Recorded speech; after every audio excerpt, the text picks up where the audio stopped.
अधिकारी होता नसरल्ला का, उसे भी ढेर कर दिया है। हाशिम सफीउद्दीन के भी मारे जाने की खबर आ रही है। तो ऐसे में जो जनाजा निकलेगा नसरल्ला का, वो काफी गोपनीय तरीके से निकाला जाएगा। पिछले हफ्ते ही इजराइल ने हिजबुल्लाह के चीफ हसन नसरल्ला को ढेर कर दिया था। इसके बाद भी हमलों का सिलसिला लेबनान की राजधानी बेरूत समेत अलग अलग इलाकों में रुका नहीं है और इसी वजह से आज नसरल्ला को जब सुपुर्द खाक किया जाएगा तो बेहद गोपनीय कार्यक्रम ये रखा जाएगा। तो जो पेजर हमले से शुरुआत हुई थी, उसके बाद फिर वॉकी टॉकी तक पहुंची और उसके बाद हवाई हमलों से लेकर के अब ग्राउंड ऑफेंसिव तक पहुंच चुका है। इजराइल हिजबुल्लाह पर लगातार हमलावर है और इन सब के बीच हसन नसरल्ला का आज जनाजा निकाला जाएगा। सांकेतिक जनाजा होगा, ये काफी गोपनीय रहेगा ये पूरा कार्यक्रम, क्योंकि डर ये है कि इजराइल फिर कोई ताजा अटैक ना कर दे। ये इस वक्त की बड़ी खबर आपको हम बता रहे हैं।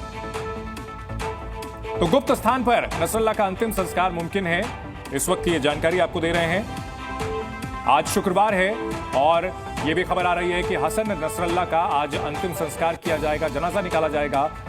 इसको लेकर के तैयारी तो की गई है, लेकिन गोपनीयता भी काफी बढ़ती जा रही है, क्योंकि डर यह है कि इजराइल फिर से कहीं हमला ना कर दे। इजराइल जो कि हिजबुल्लाह के टॉप लीडरशिप को पूरी तरह से साफ कर चुका है, यहां तक कि अब जो सफीउद्दीन है, जिसके अगले हिजबुल्लाह चीफ होने की बात सामने आ रही थी, उसे भी मार गिराने का दावा किया गया है। अयतुल्लाह अल खामनेई जो कि ईरान के राष्ट्र प्रमुख हैं, आज वे नमाज की अगुवाई करेंगे।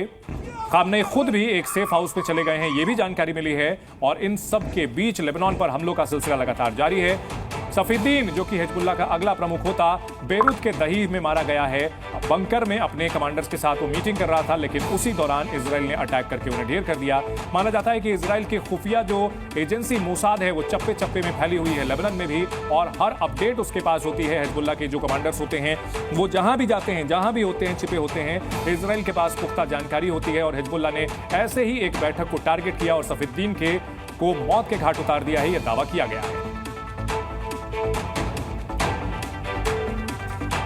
तो हिजबुल्लाह चीफ हसन नसरल्ला का आज अंतिम संस्कार किया जाना है, लेकिन इसे बेहद गोपनीय रखा गया है। पिछले हफ्ते इजराइल के हमले में नसरल्ला की मौत हुई थी।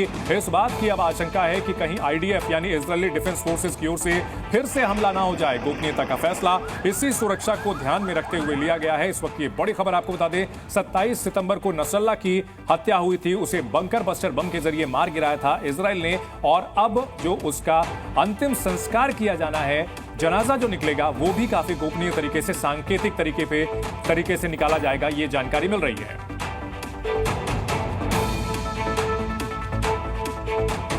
वहीं ईरान से इस वक्त की बहुत बड़ी खबर आ रही है। जुमे की नमाज की अगुवाई करेंगे खामनेई, नमाज के बाद जनता को संबोधित भी करेंगे। मिसाइल अटैक के बाद ये पहला संबोधन है। ईरान जिसने कि इजराइल पर 200 के करीब मिसाइलें दागी थी, जिसमें कई हाइपरसोनिक मिसाइलें भी थी, और इसके बाद खबर आई थी कि खामनेई को एक सेफ हाउस में शिफ्ट कर दिया गया था, क्योंकि इजराइल की ओर से पलटवार की भी आशंका थी। और इन सब के बीच आज वे जुमे की नमाज पर जनता को संबोधित करेंगे। मिसाइल अटैक के बाद ये पहला संबोधन होगा। ईरान ने यह साफ कहा है कि उसने आत्मरक्षा के लिए, अपने लोगों की सुरक्षा के लिए ये अटैक किया है। वो फुल फ्लेजेड युद्ध नहीं चाहते हैं, फुल फ्लेजेड वॉर नहीं चाहते हैं। अब देखना है कि खामनेई आज क्या संदेश देते हैं।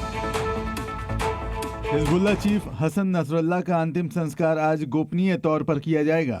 नसरल्ला की मौत इजराइल के हालिया हमले में हुई थी, जिससे पूरे क्षेत्र में तनाव और बढ़ गया है। हालांकि इस पूरे कार्यक्रम को बेहद गोपनीयता के साथ पूरा किया जाएगा, ताकि किसी तरह की सिक्योरिटी समस्या ना हो। सूत्रों के मुताबिक नसरल्ला के अंतिम संस्कार में ईरान के supreme leader Ayatollah Ali Khamenei के शामिल होने की भी उम्मीद है। हिजबुल्लाह और ईरान के बीच लंबे वक्त से गहरे संबंध रहे हैं और इसमें खामनेई की मौजूदगी इस घटना को और ज्यादा अहम बना सकती है। इस हमले के बाद क्षेत्रीय स्तर पर संघर्ष और ज्यादा तेज हो सकता है।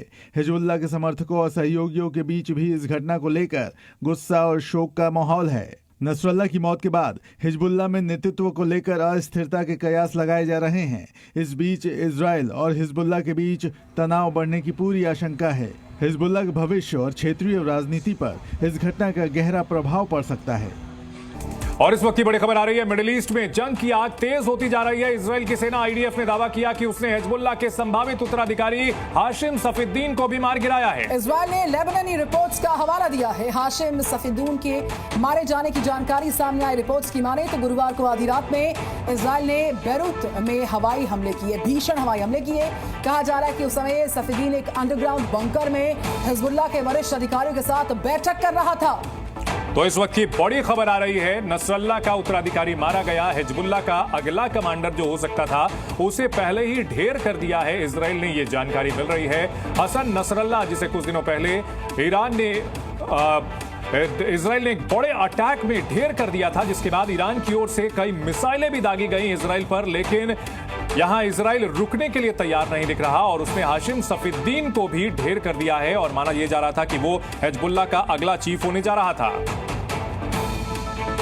जी मीडिया संवाददाता अशोक राज इस बड़ी खबर पर हमारे साथ जुड़ चुके हैं। अशोक, एक और ईरान लगातार जो है धमकी पे धमकी दिए जा रहा है, लेकिन इजराइल रुकने का नाम नहीं ले रहा और हिजबुल्लाह की पूरी टॉप लीडरशिप को सफाया करने के बाद अगली लीडरशिप को भी साफ कर रहा है।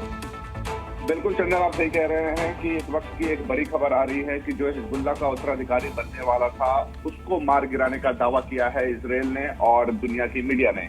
आपको बता दें कि ये हाशिम सैफुद्दीन, ये बताया जा रहा था कि नसरुल्लाह से भी खतरनाक इसकी सोच है, इसकी आइडियोलॉजी है और उसकी जगह ले सकता है, लेकिन इजराइल लगातार हिजबुल्लाह पर स्ट्राइक कर रहा है और उन्होंने इस बात की तस्दीक की है कि इस स्ट्राइक में जो होने वाला उत्तराधिकारी हिजबुल्लाह का वो मारा गया है।